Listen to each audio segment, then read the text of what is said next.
Guys ఇప్పుడే మీ phone ఇలా పడేసేయండి. ఎందుకంటే మనం వేలు లక్షలు పెట్టి స్మార్ట్ ఫోన్స్ కొంటుంటాం, బట్ ఇందులో ఉండే కొన్ని స్మార్ట్ ఫీచర్స్ ని అసలు ఎవరు యూజ్ చేయరు. అవేంటో మీకు చెప్తాను. చెప్పు అయితే ముందు ఈ రీల్ సేవ్ చేసుకొని పేజ్ కి కొత్త వస్తే ఫాలో కొట్టండి. ఫస్ట్ ఫీచర్ వచ్చేసరికి సెట్టింగ్స్ ని ఓపెన్ చేయి. ఇక్కడ స్మార్ట్ మ్యూట్ అని సెర్చ్ చేస్తే ఇక్కడ స్మార్ట్ ఆన్సర్ అని ఒక సెట్టింగ్ వస్తుంది, దీన్ని ఆన్ చేసుకోండి. సో ఎవరైనా కాల్ చేసినప్పుడు చెవు దగ్గర పెట్టుకొని ఆటోమేటిక్ గా కాల్ లిఫ్ట్ అవుతుంది. ఈ మాత్రం హింట్ ఇస్తే చాలు చెలరేగిపోతారు.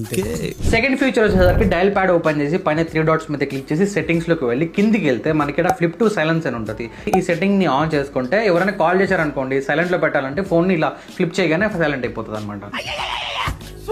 థర్డ్ ఫీచర్ పర్సనల్ గా నా ఫేవరెట్ అనమాట. సో డైల్ ప్యాడ్ ఓపెన్ చేస్తే సెట్టింగ్స్ లోకి వెళ్ళండి. ఇక్కడ అకౌంట్ సెట్టింగ్స్ లోకి వెళ్తే ఇక్కడ మనకి ఆటో ఆన్సర్ అని ఉంటుంది, దీన్ని ఆన్ చేసుకోండి. ఈ సెట్టింగ్ ఎందుకు యూజ్ అవుతుంది అంటే మనం ఇయర్ పోడ్స్ కానీ ఇయర్ ఫోన్స్ పెట్టుకున్నప్పుడు ఆటోమేటిక్ గా కాల్ అనేది లిఫ్ట్ చేస్తుంది. ఎస్పెషల్లీ మనం డ్రైవింగ్ చేస్తున్నప్పుడు ఈ ఫీచర్ అయితే చాలా బాగా యూజ్ అవుతుంది అనమాట. అండ్ ఇందులో టైమర్ కూడా సెట్ చేసుకోవచ్చు.